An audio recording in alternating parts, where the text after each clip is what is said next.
Are you ready to take your message, your business, and your life to the next level? Want to learn from someone with more than a decade of experience, training tens of thousands of people from all around the world? Hi, Cliff. This is Pauline from Auckland, New Zealand. John from Calgary, Alberta. Amy Porterfield. Michael Hyatt. Dan here from Dunedin, New Zealand. Ray Edwards. Mark Mason. Mike Stelzner. Pat from Smart Passive Income. It's Darren from Melbourne, Australia. Now is the time to live the life of your dreams and do the work you feel most called to do in the world. Welcome to the Cliff Ravenscraft Show. Here's your host, Cliff Ravenscraft. That's right, my friends. Welcome back to another episode of the Cliff Ravenscraft Show. I'm going to be quick, short, sweet, and to the point here at the beginning of this episode.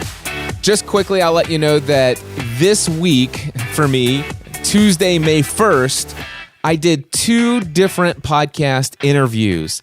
And both of those interviews went so extremely well that I asked each of the people that interviewed me, could I please take my version of the recording of our conversation and share it with my audience. And so I have one of those for you this week, one next week. I'll tell you about next week's episode next week. But this episode number 545, I just want to quickly share with you. I was talking with Jeff Long. He has a podcast called the Online Course Coach Podcast. In this conversation, he originally wanted to kind of steer the conversation into, hey, can you tell me a little bit about how you built your business starting with a podcast and how you organically grew from digital products into this podcasting A to Z 4-week group coaching program? I said, I would definitely do that for you if that's what you want, but I'd like to propose something different. And he's like, okay, I'm open to suggestions. And I said, well, here's the thing. What I did and how I did it, it makes for a great story. But the reality is that I think that I could give you something far more valuable. And I would love to steer the conversation. Instead of talking about my origin story and telling you how that all happened, I'd rather tell your audience, knowing, by the way, he told me his audience are people who are mostly in the beginning stages of building their first online course. And I said, what I'd rather do is actually talk about what I would do differently knowing everything I know today. If I were to start over from scratch, I had nothing, not even a podcast yet, what step-by-step process would I take today that I know for a fact works because I've actually taught people this new process instead of starting with a podcast? It's one of the reasons, I didn't say this in the podcast interview, but it's one of the reasons why I wanted to stop teaching people how to podcast, because I was teaching people how to podcast, successfully launching a podcast, knowing that many of those people, after they told me why they wanted to create a podcast, they wanted to build a business, but they didn't have a validated product or service. I can't begin to tell you the number of people who have podcasts today who complain about the fact that they can't monetize them. And I say, well, if somebody was listening to your podcast today and they said, hey, I really know, like, and trust this person, and I want to give you money, tell me, what can they give you money for? And they're like, well, nothing right now because I don't have any product or service. Yeah. And I saw this problem over and over and over again. And I'm like, listen, let's start this thing over. Let's forget about the podcast. Let's start from the beginning. And that's one of the reasons why I wanted to make this transition and help people from the beginning stages, because so many people just wanted to jump straight into creating content. And that's probably you as well. I know that because, well, I see it. I've talked to so many people. I see it over and over again. And so what I'm sharing with you in this episode is my interview with Jeff Long. And I promise you this, the actual content from that interview is about 50 minutes. The first 3 or 4 minutes is origin story based, but I promise you it's nothing like anything you've heard before. I mean, you're going to hear, I started with the Lost Podcast, but then, I built a business. I even edited out just even the little bits that I did share. So I promise you, there's no more than 2 minutes max of origin story material. So if you've heard my story a billion times, don't worry. Don't skip too far ahead, because I promise you I edited all of that stuff out. And instead, we jump straight into the step-by-step framework, building a business. And by the way, this is the material I teach in my $2,000 workshop. Now, it's only, it is the full 11 steps. It is, I think, a very comprehensive understanding of the 11-step framework for building a profitable business. And yes, I am giving it away for free in Jeff's podcast and even now here in this podcast. But it's just a hint at what you would get if you actually come to the Next Level Workshop. I said I was going to keep it short, sweet, to the point. And so with that, without any further ado, here's the interview I did with Jeff Long. Well, Cliff Ravenscraft, thanks so much for being on the Online Course Coach podcast today. Jeff, man, I am so glad we are finally connecting, talking to each other here, and what a privilege and honor it is to be a guest on your show. Thanks for having me. So, Cliff, you are one of the kings of podcasting, and you go back so far. So what does podcasting mean to you, and how has it catapulted your business over the years? Oh my gosh. Well, it took a guy who nobody ever heard of from Northern Kentucky and built an audience of more than 1.5 million people around the world that if you brought up the topic of podcasting, they'd bring up the name Cliff Ravenscraft, right? I mean, it's a guarantee my name's going to come into the conversation for at least 1.5 million people in this world, and podcasting has done that. With that, has that surprised you? You know, your background was not podcasting. You know, was it your goal to reach that many people, or did it just happen organically? It all happened organically until it was intentional. So for me, podcasting started as a hobby. It was not something I needed to generate income from. My wife and I started a podcast as a hobby about the TV show Lost. So people are like starting to listen to that show, and they were emailing me on a consistent basis and saying, Cliff, oh my gosh, as a result of what you and your wife shared, wow, that prompted this thought inside of me, and that thought has changed my life. Thank you so much for what you're doing.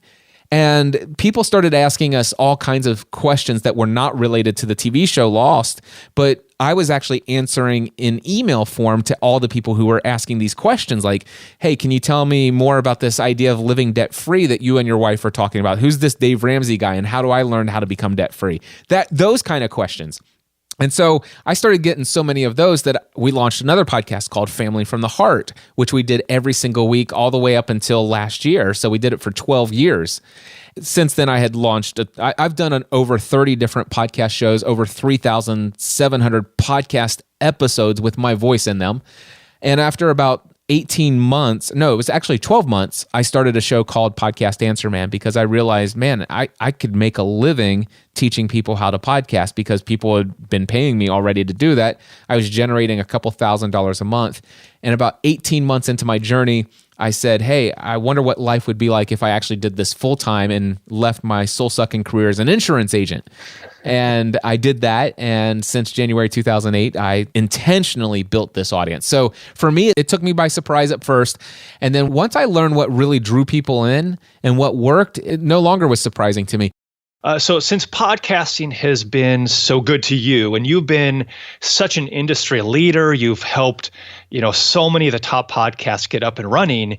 Do you have a formula or recommendation for when somebody should create a podcast? Should everyone create one, or does it fall in a certain path in your business? When you're creating your online business or offline business? Well, by the way, I used to say that everybody should have a podcast, but I don't believe that anymore. Matter of fact, some people probably be better off not to have a podcast. A podcast is only going to be awesome for you if you're an awesome person. Defined awesome as defined by me. And awesome means that you genuinely care about people. And by the way, I just want to say this. There are some very successful people in this world who have built businesses where, quite frankly, they're more concerned with algorithms and numbers and funnels and stuff like that. And the product and service that they create adds value to people's lives. But when it comes down to it, they are the type of person who really doesn't care to get to know the actual individual person who benefits from their product. You know what I'm saying? It's kind of they kind of have that attitude. It's like, ain't nobody got time for that. You know, that there are those people out there. And I'm not saying those are not awesome people, but when I do think about awesome people, I'm talking about people who do genuinely care about people. Like every human being matters. You know, I wish I had time to invest in personally adding value to every single human being's life that ever purchased my product or service. That's my desire, although I realize I can't. And so therefore I adopt, you know, the more success. This is from Andy Stanley. He's an American pastor. He once said, the more successful you become, the less accessible you'll have to become. It's just the law of numbers. You can't be there for everyone. So I adopted a philosophy that he created for himself. And he says, I always do for some what I wish I could do for everyone. Now, anybody who has that heart who genuinely cares about every human being that comes in contact with their content and would love to invest into each individual person's life. If you have that heart, I think you should have a podcast. You want to know why? Because that level of care and genuine authenticity, it's all going to come out in your voice. Yeah. But if you don't care about people, they're going to hear that too. And you'd be better off with a blog. That's good. All right. Good. So anyway, so there's that question about should everybody have a podcast. But when should you create one? Oh my gosh, let me tell you, I did what so many other people did. I started podcasting as a hobby, right? And then later down the road, I'm like, how do I monetize this thing? In fact, when I left my career in insurance, my first choice would not have been to leave my career in insurance and become the world's go-to leading authority for how to learn how to do the technical ins and outs of podcasting. That was not my first choice. My first choice would have been to simply get behind a microphone, create content that entertains, educates, encourages, and inspires others so that they take action and that their lives have so much value in it that I'm making a living doing that. And I couldn't figure out how to monetize that at the time. And I didn't believe it was possible, which, by the way, I'm actually doing that today.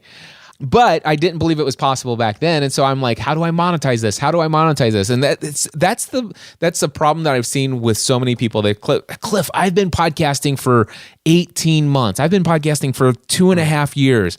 And here's the deal. I just can't figure out how to monetize this thing. And that's because they did what most people do. By the way, I have developed a framework after working with, I don't know if you know this, Jeff, but I've actually personally helped over 100,000 people launch a podcast. Wow. There are only 750,000 podcasts in existence today, and I've personally helped over 100,000 of those people launch their podcast. Nice. So I've learned a couple things about what works and what doesn't, who's successful in their goals and desires of monetization. And what I learned is there's actually an 11-step process, and I'll be happy to share that with you guys. People normally pay me $2,000 for this information, but I'm going to give it to you here for free. Most people start with step number 8, which is start your podcast or create content. By the way, step number 8 is actually called create content. And step number 8 is also your website. So let me tell you this. If you are out there today and you already have a podcast, you already have a blog, you're already creating social media content, you already have a mailing list, you already have a website, but you don't have a product that people have already paid you money for, you actually started with step number 8 in the process. And it's one of the reasons why you're failing to generate the amount of income you want to generate. So what I'd love to tell you is if I had to start it all over today, which, by the way, I've had the privilege now of helping hundreds of people, because today I'm no longer seen as the podcast answer man. I kind of am divorcing myself from that brand.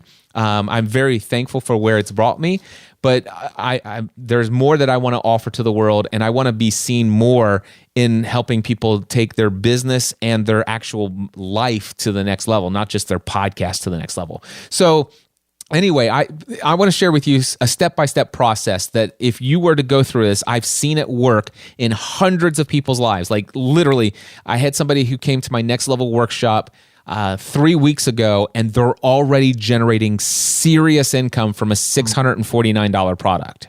Wow. Step number 1 is, first of all, you want to actually dream big dreams. Determine what is your outcome. A lot of people think, Jeff, I want to have a business. I want to start generating income. You know what? That's not really what people want. Instead, what they want is what that business is going to do for them, what that income is going to do for them. So, or how it's going to make them feel. The important thing, step number one, is to determine, why are you doing this in the first place? Because let me ask you this: if money were no object, if you already were a multi-billionaire, financially wealthy, you didn't have to work another day in your life, would you create the business you're about ready to create? Most people would say no, if they were honest. Yeah. So that's tough. It's a tough question. It's a process to go through. Exactly. So the first thing is to actually ask yourself, well, why do I want this? What is my desired outcome? What do I want my life to look like? And so this is what I recommend that you do first. Here's the craziest thing. All right, I want you to determine the life of your dreams. What does that mean? How many hours a week are you working? That's a question to ask yourself. The next question is, what kind of things do I want to be able to do in my life? How many do I want to be able to take my family on a 2 or 4 week vacation once a year or every other year to Europe or other places and travel the world and be able to do that, have that kind of lifestyle to do that with them? Do I want to be able to have the freedom financial and the margin financially so that I'm completely 100% debt free? But also, let's just say some kind of medical emergency comes up with my family and I don't actually ever have this thought that, wow, what if financial inconvenience my child has become as a result of this medical concern? How terrible. I mean, I don't know about you, Jeff, but those thoughts have crossed my mind. I know it's terrible, but it's like, oh my gosh, why did you break your arm? I mean, do you know how much this is? I don't say these words, but inside of that, your head, you're like, I don't have the money for this. Right. I never want to be in that place again. So you want to have enough financial margin in your life so that if the worst case scenario, there's money there and it doesn't drive you crazy. You're not anxiety. It doesn't cause fights with you and your spouse. What kind of life do you want? So the first step I have people do is I want you to dream big dreams. I want you to write down, what are all of your expenses? How much money do you have to make just to make all the bills met? I mean, worst case scenario, how much must you make just to make ends meet? But don't stop there. I want you to dream bigger and say, okay, now you've got the needs, you've got a dollar figure associated with that, but I want you to add on the things you'd like. How much money would you like to be giving away? How much money would you like to be able to do that traveling that you want to do? How much money would you like to be, saving on a consistent basis? Add all of that stuff in there, and then there's a whole lot more that goes into this. This is a whole nother conversation for another time. But then, how do you turn that from a desire to something you must generate? And that's a whole different process. But the idea is, step number one is you want to determine how much money your business must generate and how much work are you willing to do to generate it. That's the first step. Most people, the first step they do is like, let's create a podcast and work really hard. Jeff, do you know how many people I know that spend 6 to 10 hours a week every single week on their podcast and have done it for 6 to 9 months and haven't generated a penny? And they're probably a lot. And some people, some people, dude, that's me. Yeah, that is you. And the reason why is because you went straight to step number 8. You have no idea why you're creating that content. So step number 1 is determine your dream life. What do you want it to be, and what must your business generate? Otherwise, what you're doing is wasting your time. That's exactly what I want you to think about. You are wasting your time if you're not generating a minimum of that amount, because you said yourself, the reason why I want this is to live this life. This is the life I feel called to do. This is the life I feel I want to be that guy who's able to step in and meet a financial need whenever it arises around me and my heart compels me to give. If that's what you want, then set it. All right, so that's step number 1. Step number 2 is to identify where you're already adding value in people's lives. So first question is, are people already coming to you and seeking your advice related to whatever business you're thinking of doing? Another question is, and by the way, if so, I want you to write down like the top 10 things people come and ask you. When they're seeking your advice, I want you to write down the top 10 topics that come to mind. When people seek your advice, what are they asking you advice about? This is going to be very revealing, by the way. All right. The second thing is what are your, I want you to write down a list. In fact, I want you to create an inventory. I want you to take a notebook, a journal, write down what are your gifts, your talents, your passions, and your areas of expertise.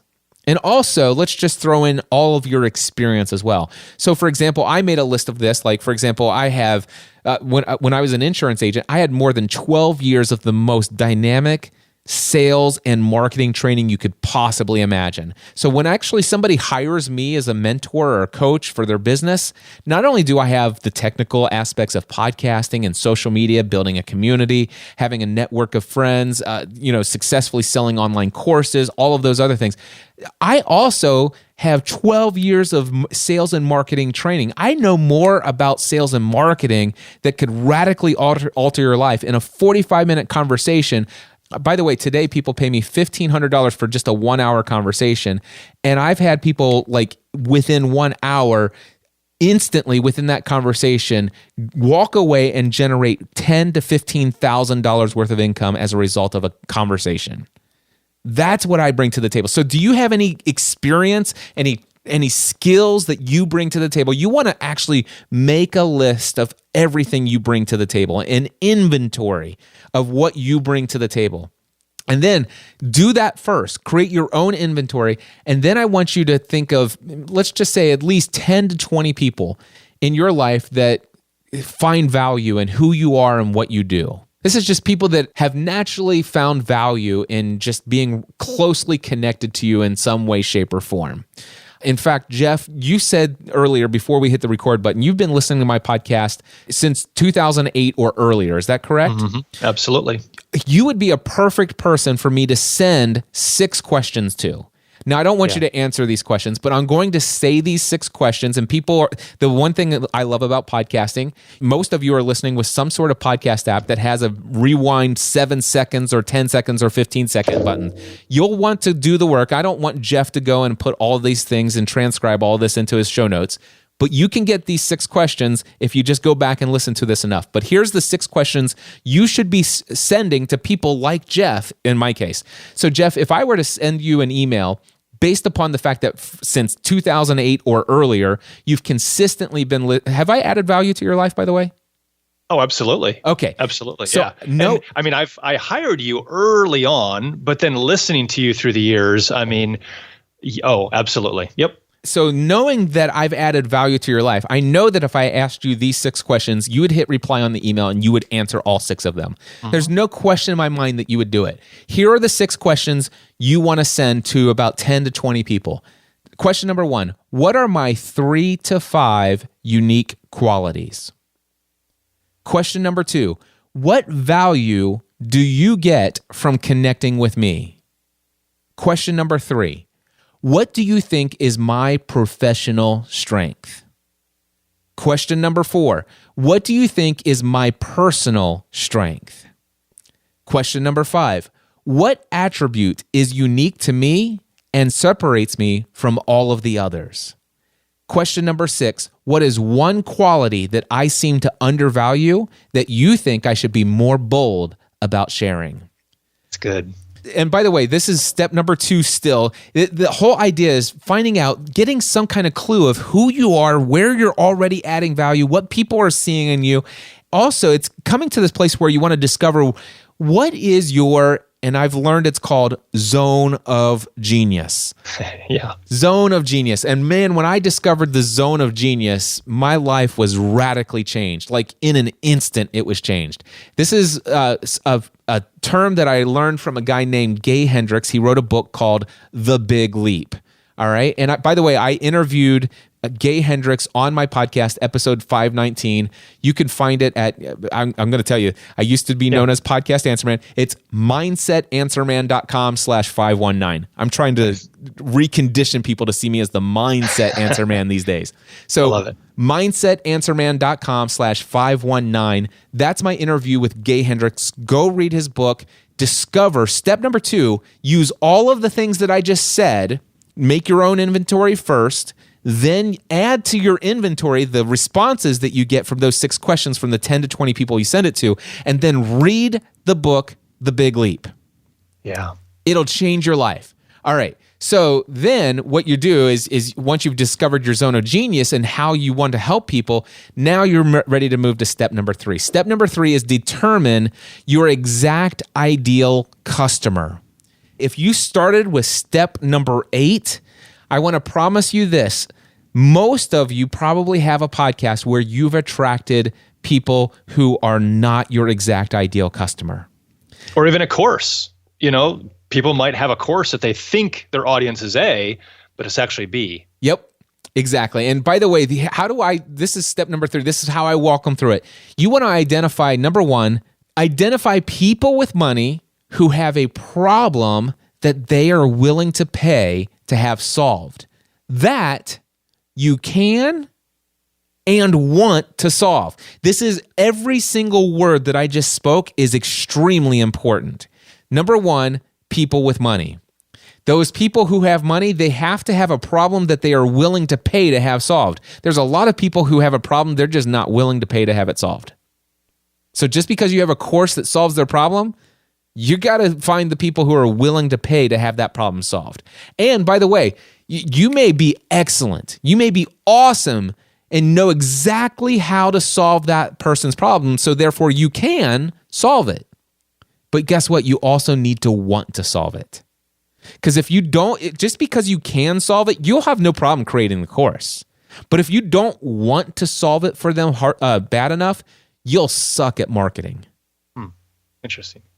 Step number 4, you need to learn about your ideal customer's problems. And the best way to do this is through conversations. If you have a very small to no audience at all, you just have conversations with people who kind of fit your ideal customer. That person who has money, who has a problem that they're willing to pay. You need to have you need to figure out who that is. Like, is it small business owners? Is it people who are looking to build online courses, for example, like Jeff is doing here, right?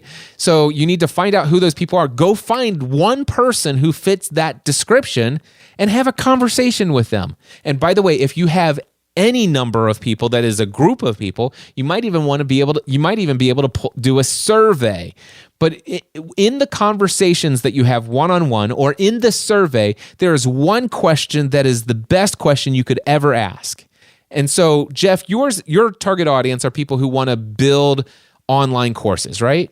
Right. All right. So Jeff would ask this question: what is the single greatest struggle you face when it comes to building your online course?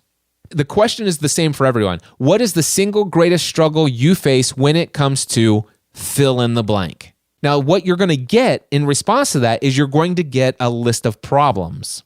So self-confidence comes up, for example, in mine. Not enough time at the end of the day to get things done. I've got too many things, but I can't figure out which one to do next. I mean, I actually have asked this question to thousands of people, and I have thousands of answers. So I have, and by the way, even though I have thousands of answers from thousands of people, guess what? I only have a list of hundreds of problems because a lot of people have the same problem.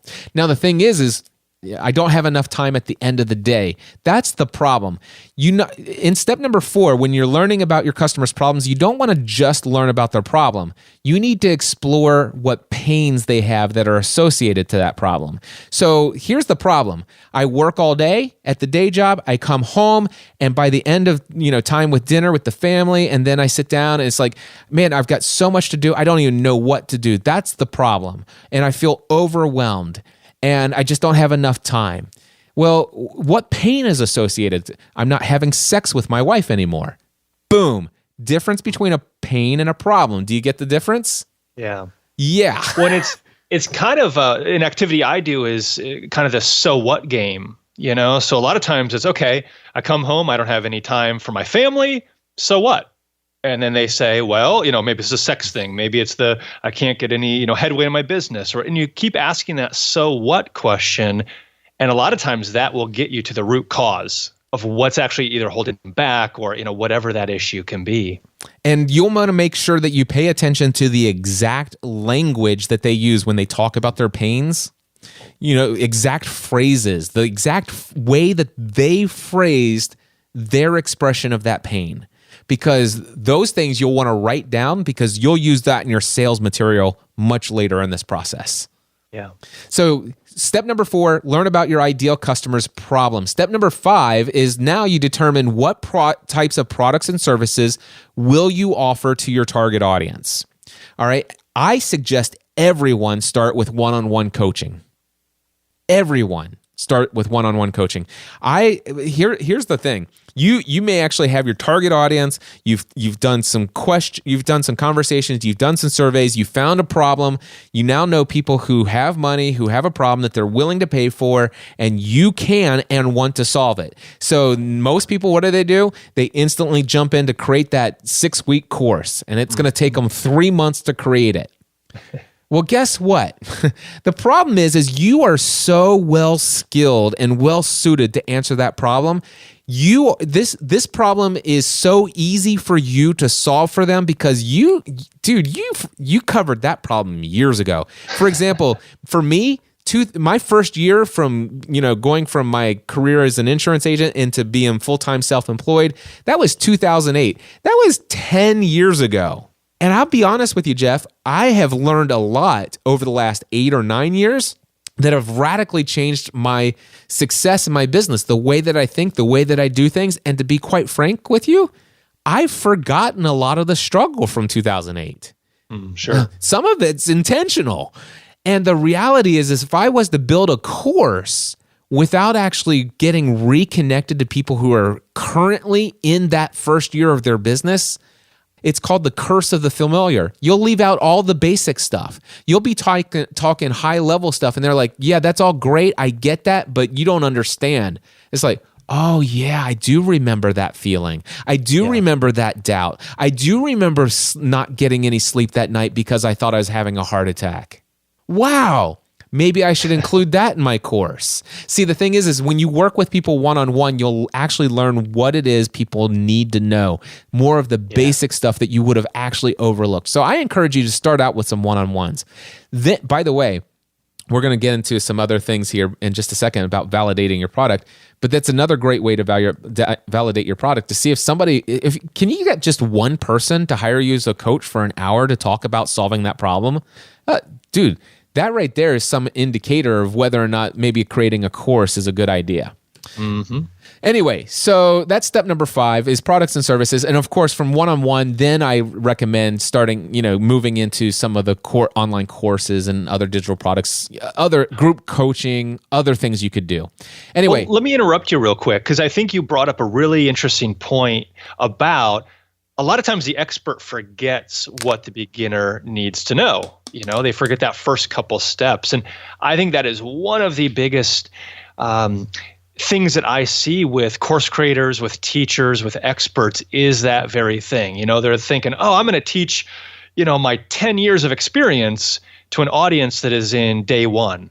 And like you said, that just doesn't work. It doesn't make sense. It frustrates and confuses. So I'm just glad that you brought that up, because that is such a critical thing when people are creating training material for a beginner audience. Yeah, I remember when I was doing one-on-one, people would hire me it's like, Cliff, how do I use Adobe Audition to edit my podcast? I could have created a video tutorial in 2 hours on how to do this. It's like, okay, so the first thing that you do is you load up your WAV file.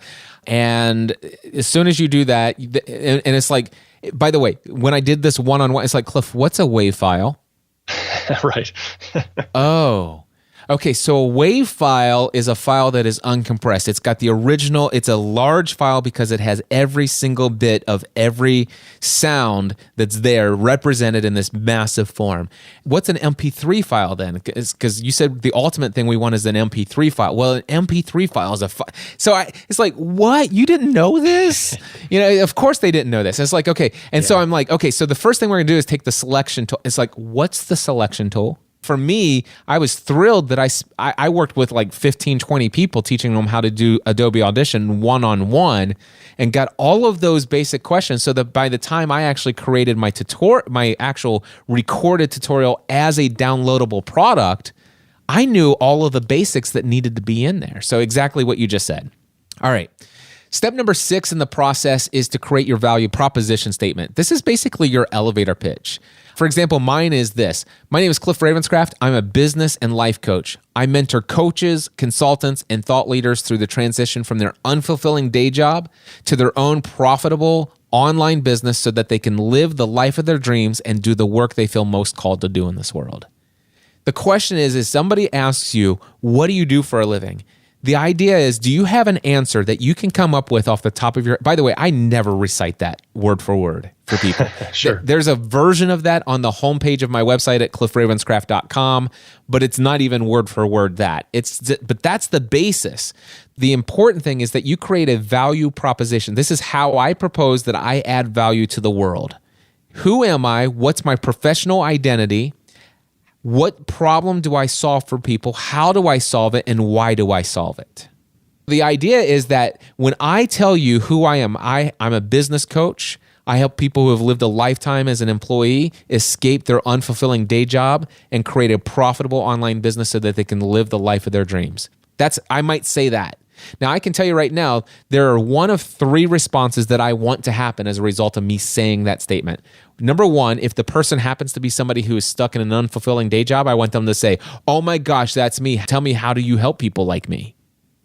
The second option is if they're not that person, but they know somebody. The second option I want to happen is, oh my gosh, my husband needs to talk to you.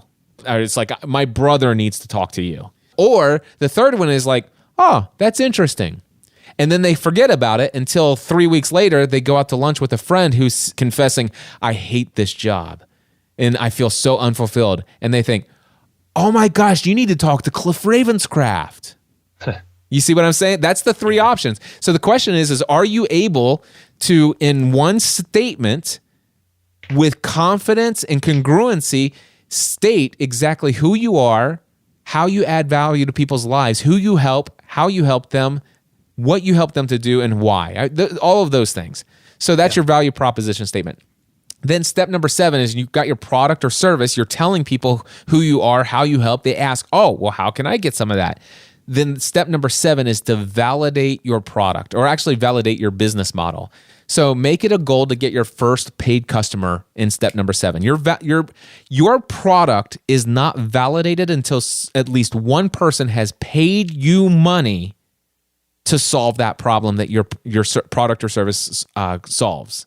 So it's not a validated product until you've actually had somebody who's paid you. I think one-on-one is the best way to start out. Just do a 1 hour one-on-one call, or maybe you do a coaching package. Like, listen, 3 calls for X number of dollars. And start out there. As soon as one person pays you, then instantly you know that there's going to be other people who are just like that who will also pay you. Now, some people say, Cliff, I just want to build this course. I'm like, okay, tell me how long will it take you to build that course? It's usually 2 to 3 months, if they're being realistic. And it's like, okay, how about instead of spending the next 2 or 3 months building a product that's not been validated, which means nobody's ever paid you, so you have no idea once it's done if anybody's going to pay you, right? Right. Oh, no, you don't understand. They told me they want it. It's like, did they tell you with their dollars? Exactly. No, they didn't. So now you want to validate this before you waste 2 to 3 months of your life. So here's what I recommend. And Jeff, I'm sure you've probably recommended this as well. But why not go ahead and determine what your online course is going to be and decide to deliver it live over the course of the 2 to 3 months through, let's just say, 2 webinars per week for 3 or 6 weeks or whatever the case may be.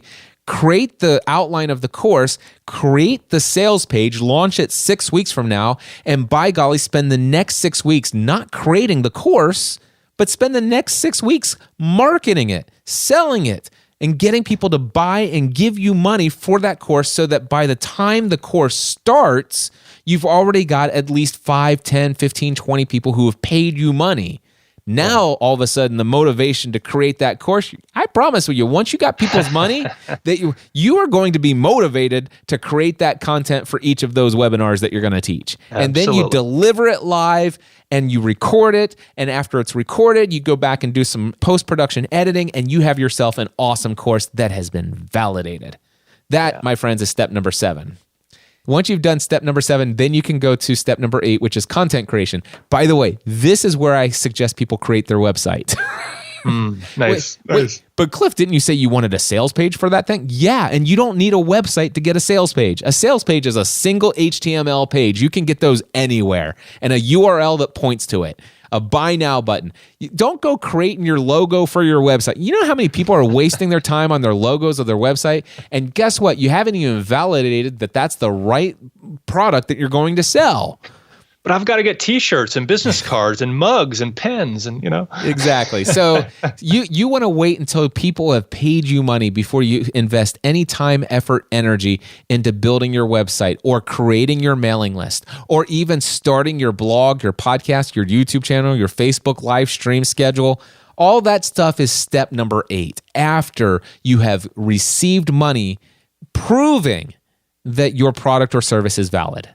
And then step number 9 is to grow your audience or attract your ideal customer through all kinds of different things you could do. Step number 10 is once you've done that, you want to continually market your products and services to those people that you have gained as an audience. You want to do that in an effective way. And the most effective way is to build relationships with those people and serve them regardless if they will ever pay you money. Care about people genuinely. And then step number 11, once you've done all of that, you've got some good systems in place where people are consistently coming and buying your products and services. Step number 11 is now it's time to go back to the beginning, do some more questions and surveys, find some more problems and pains, and build new products and services and start all over again. Oh, Cliff, that's so good. It's so deep. That's a rewindable episode. What you've said so far is just fantastic. So thank you for that. I mean, that's so good. I mean, there's so many questions I could pull out of that, but I have a couple I want to hit on. So I find that you're one of the best people I know at creating authentic relationships with your audience, with people. I mean, you're just so good at naturally connecting.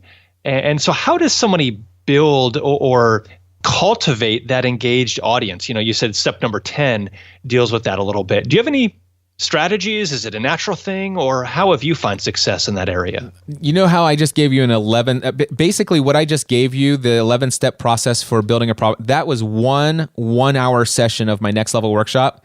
I have an entire 1-hour session on answering the question you just asked me. And unfortunately, I don't have another hour to give it to you. But if I could just summarize it in a brief question, knowing that I'm going to do no justice whatsoever to your question in a even a 2-minute response, it's genuinely care about people.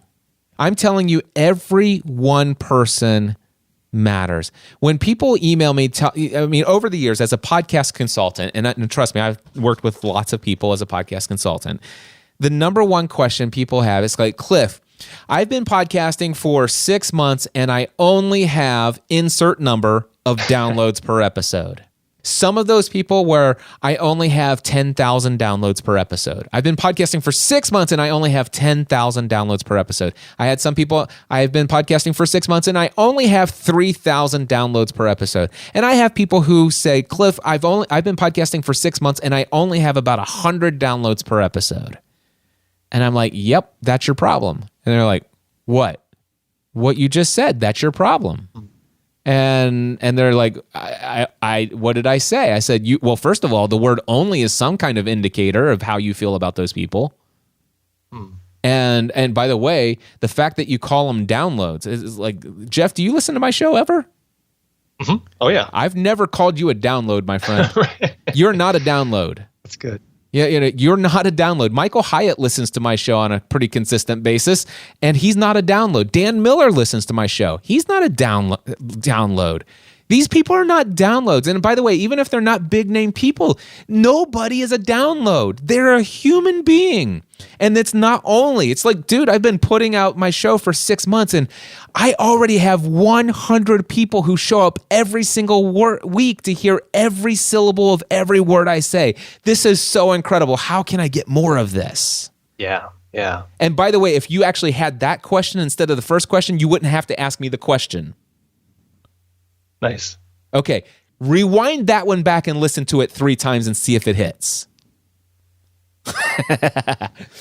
Well, and I mean, you can apply the same thing with your email list, with your courses. If you're thinking of them as subscribers or students, if you kind of just think of, hey, I want to grow my numbers, then I would agree with you that you're thinking about it incorrectly.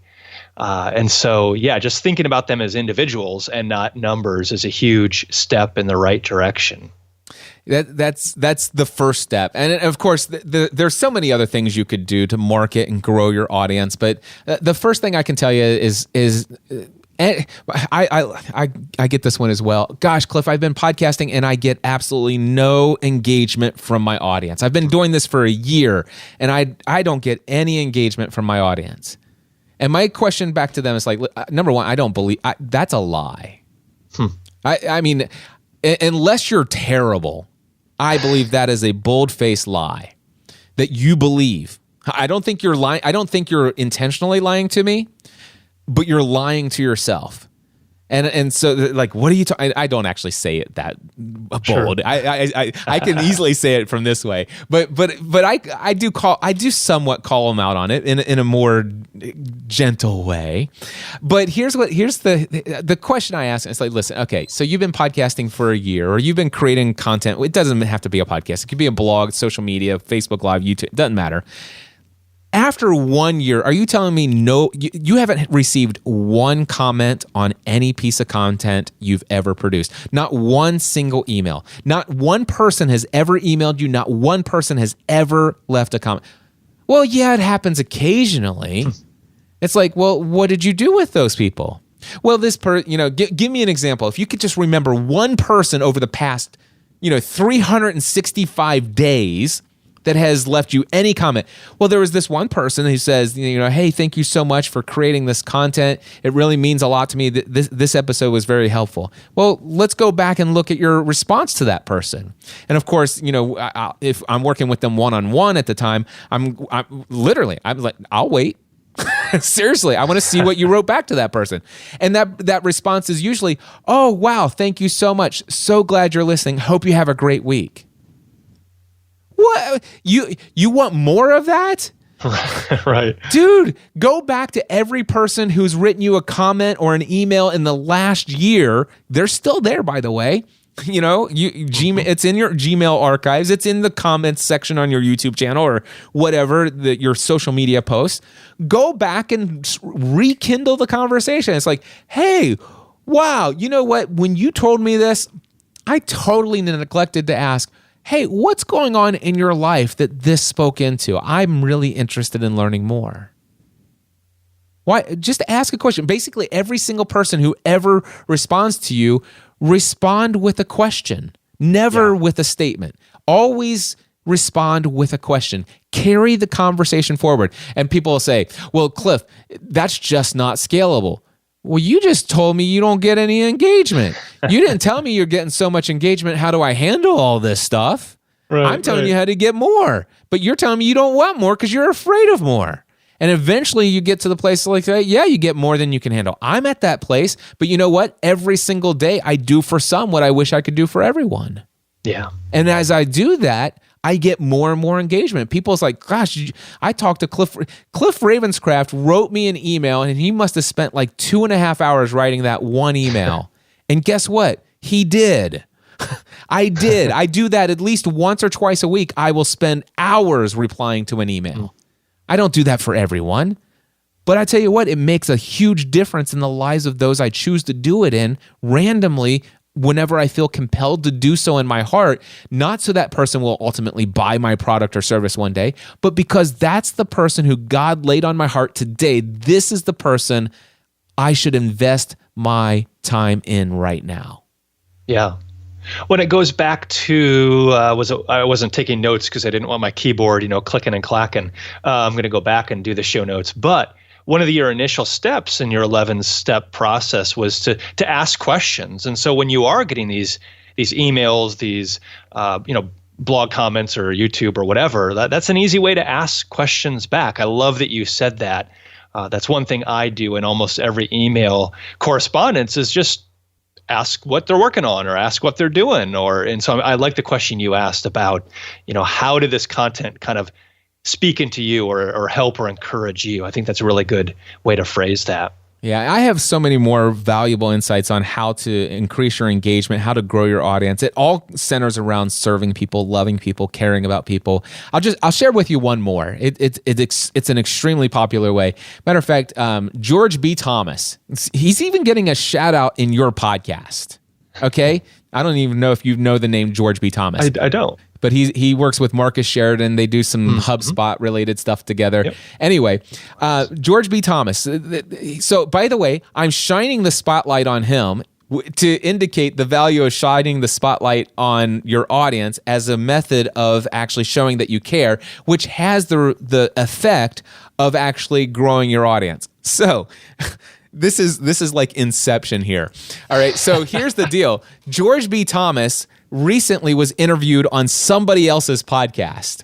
And in the podcast, at the very beginning of the episode, he gave me a huge shout out, shining the spotlight on me as his inspiration and the person who gave him the number one, the inclination to start a podcast and the information of how to do it. And he gave me a wonderful shout out, named my name, named my brand, and how I helped him. Basically gave my old value see, I'm not the podcast answer man anymore, right, but he still gave my old value he did my value proposition statement better than I normally did.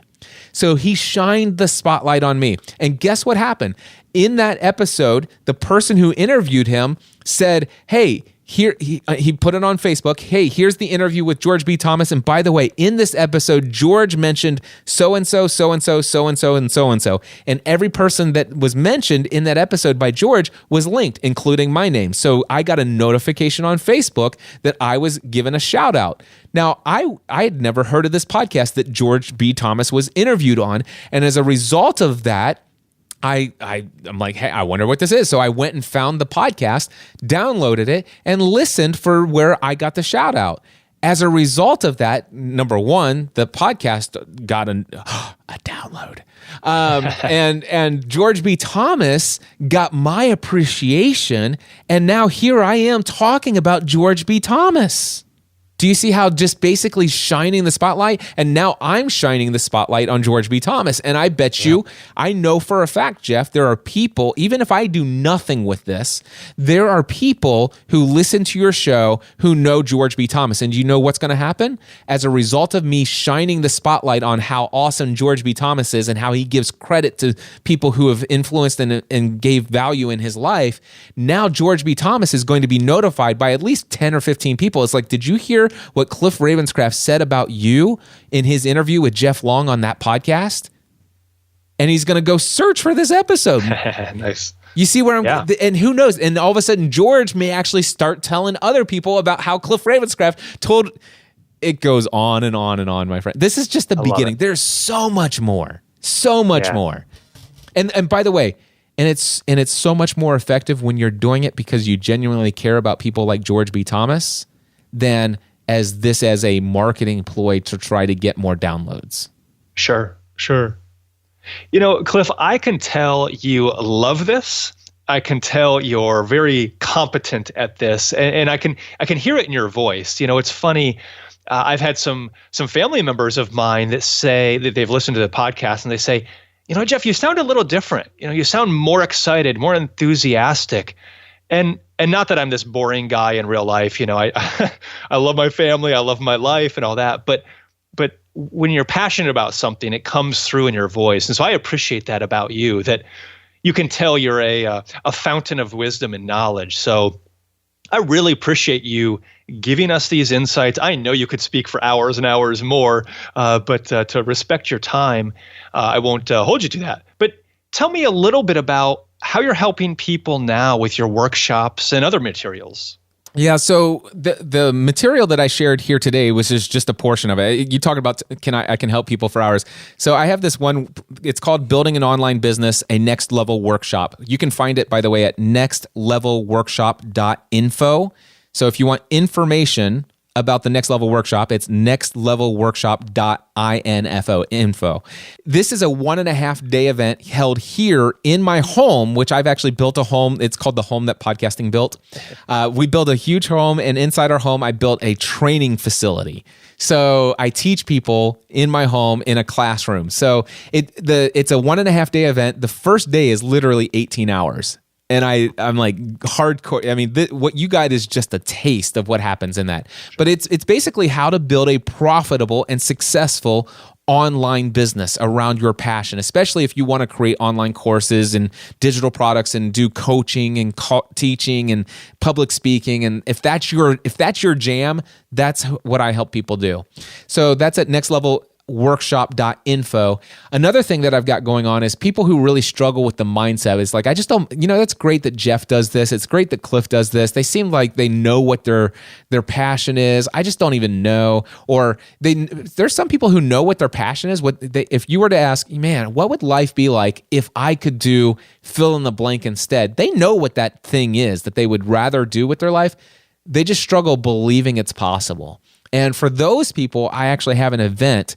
It's my own Tony Robbins style event. I'm so inspired by Tony Robbins, not by his language that he uses in his live events, but more of the technologies and the teachings and helping people change their beliefs about who they are and what they're able to achieve. I love that aspect of it. So I'm creating my own version of an Unleash the Power Within event, which I've been to once and going back again with my kids this July. But I'm creating my own version of it called Free the Dream. And that's coming up on September 7th, 8th, and 9th in Franklin, Tennessee. And it's helping people free the dream inside of them. Those who actually know what the dream is and are just struggling to make it a reality, I believe I can help them. I honestly believe I can help them understand what limiting beliefs are keeping them from living the lives for which they were created. And for those who don't even believe there's a dream inside of them, I'm convinced that there is. I believe each and every one of us are created for a purpose, and that dream is inside of you. And this event will help you unleash that dream, to free that dream inside of you, so you can begin to pursue the life for which you were created, so that when you wake up in the morning, you're excited to get out of bed. And that's at freethedream.live is the conference. So yeah, those are the two things, nextlevelworkshop.info, freethedream.live. Well, Cliff, again, I can't thank you enough for being on the show here today, giving us your wisdom, motivating, encouraging, and helping all of us. So, Cliff, thanks for being on the Online Course Coach podcast today. Thank you, man. I really appreciate it. Well, there you go, my friends. That was my interview with Jeff Long from the Online Course Coach podcast. You can find Jeff's podcast and all of his materials at onlinecoursecoach.com. Special thank you to you, Jeff, for allowing me to take the audio recording that I made of our interview to allow me to share this valuable content with my audience in a way that I felt like I was on fire when I shared this with you. And I definitely am thankful that I was able to bring this content here to this audience, my community, giving them a taste of what I do at the Next Level Workshop. Which, by the way, real quickly here, I want to let you know, if you're listening to this as it's coming out, I do actually have another Next Level Workshop coming up. In fact, it's going to be on May 11th and 12th, and that's just over a week from now. In fact, that's why I'm actually releasing this episode 2 days earlier than normal. So I'm actually releasing this on Wednesday, May 2nd, so that you have even more time to hear that a session of the Next Level Workshop is available to you if you are interested in coming. And you can still come last minute. I wasn't planning on doing a Next Level Workshop again before the Free the Dream conference because, all of my marketing and sales attention is going to the Free the Dream conference. You don't even hear me talking about the Next Level Mastermind, which, by the way, the Next Level Mastermind, the AM group, completely sold out. There are still 6 sessions available in the evening. And yes, you could go to nextlevelmastermind.info and learn about it. But so yeah, I guess I just marketed it. But anyway, the reality is I haven't been mentioning the Next Level Mastermind very often lately. And I wasn't planning to do any marketing for the Next Level Workshop either. But the reason why I am doing one on May 11th and 12th for the Next Level Workshop is because there was one person who was not able to make it for the April session of the Next Level Workshop. And she's like, listen, I know it's last minute. Is there any way that I could just come to a future event that you host? I know that, the day before actually it was 2 days before. I don't expect to ask for a refund or anything like that. But is it possible that I could just sit in on a future session? And I asked her, I said, are you cool with the fact that it could be as late as maybe October, November, or December, or maybe even early next year? She said, that's perfectly fine. But then I was on Facebook and Kathleen Titus is like, hey, when is your next level workshop? I've been desperately trying to fit this into my schedule. And I said, well, let me ask you this.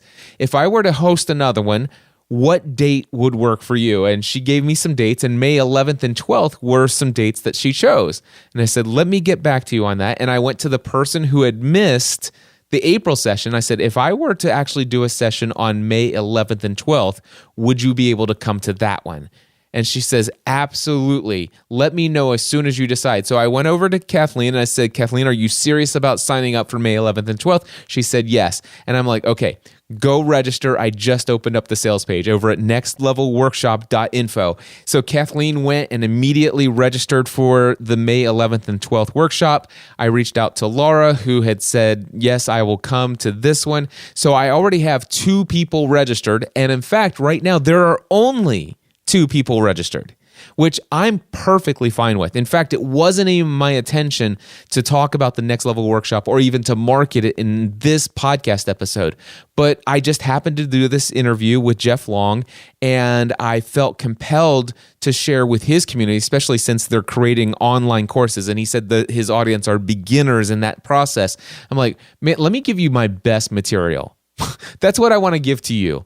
I don't want to spend all this time talking about my origin story. I'd rather just say, hey, instead of telling you how I started my online courses and how I built my business, can we instead focus on what I would do differently today if I knew everything I knew now? And as soon as all of the things that I just shared with you came out, I'm like, okay, it makes sense for me to just go ahead and make a sales pitch for the May 11th and 12th session of the Next Level Workshop. By the way, if you do not decide to show up and Laura and Kathleen are the only 2 people here, I am totally cool with that. In fact, I know they'll be cool with that because of the personalized attention that they will receive.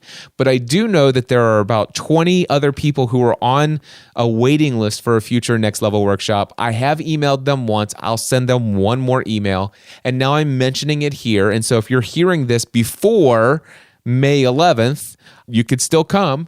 Just go to nextlevelworkshop.info. But again, if you do come, I just want to let you know, it's very likely it will be a very small group session, which, by the way, I believe is infinitely more valuable. So this is probably going to be one of the most valuable sessions of the Next Level Workshop if you want to attend on May 11th and 12th. And by the way, if you're hearing this after May 11th and 12th, and it sounds interesting to you that you want to go through this building an online business, a Next Level Workshop at some point in the future, if you're hearing this after May 11th and 12th, go to nextlevelworkshop.info. And on the sales page, click the register button and it'll actually give you an opportunity to put your name and email address on a waiting list if there's not another session currently scheduled. So, and trust me, I will be doing more of these in the future.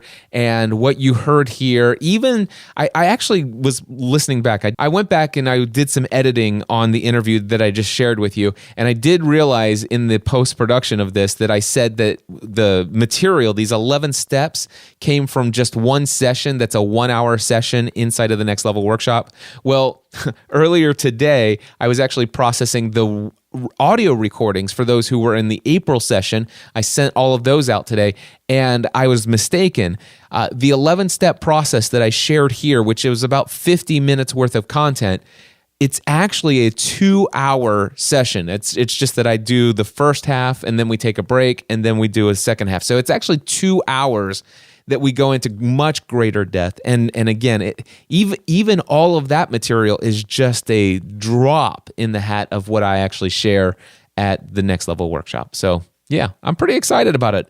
And if you are in need of an infusion of clarity about the step-by-step process and exactly what are the steps you need to do to build a business around online courses, digital products, coaching, consulting, speaking, and all of those things, that's exactly what I would recommend that you do. Come to the Next Level Workshop over at nextlevelworkshop.info. And by the way, Free the Dream Conference, that is my primary focus. I'm going to be back on that one again heavily over the next several weeks and months ahead. And I certainly hope to see many of you in September in Franklin, Tennessee, freethedream.live. Go check it out, register today. Until next time, I encourage you to take everything you do to the next level.